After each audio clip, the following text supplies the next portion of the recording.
Hello mga Carsoft, meron akong ipapakita sa inyo na iba-ibang klaseng AK. Gawa siya ni Lancer Tactical. Ito yung AK-47 na kahoy na yung front grip at saka yung buttstock. Yung code number pala nito is LT50. Ito naman yung AK-47 din, kahoy din yung harap, foldable stock. Yung code naman nito is LT50S. Ito naman yung LT53. Ito yung medyo customized na. Iba na yung handguard. Saka pinalitan na siya ng M4 buttstock para pwede yung i-retract. Ayan.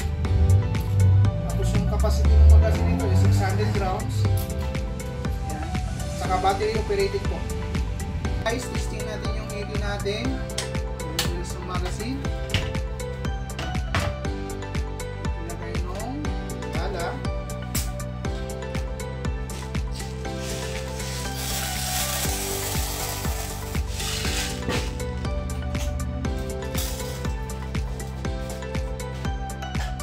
Lagay pala ng battery kasi kadalasan sa mga import nandito sa likod, si AK naman dito sa ibabaw. So yung ituto mo lang to, ayan, pwedeng stick type, pwedeng touch roll. So tignan natin kung paano natin tinanggal.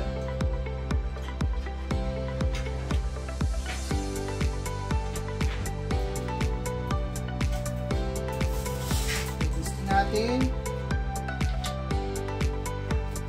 iway muna.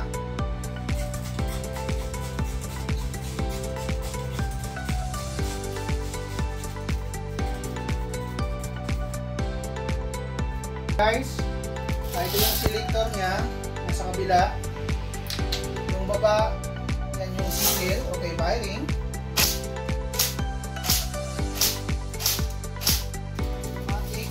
Natin sa gitna. Okay, firing. Natin kung gaano kalakas yung AK na to. Okay, firing. 390 sa .20 yan.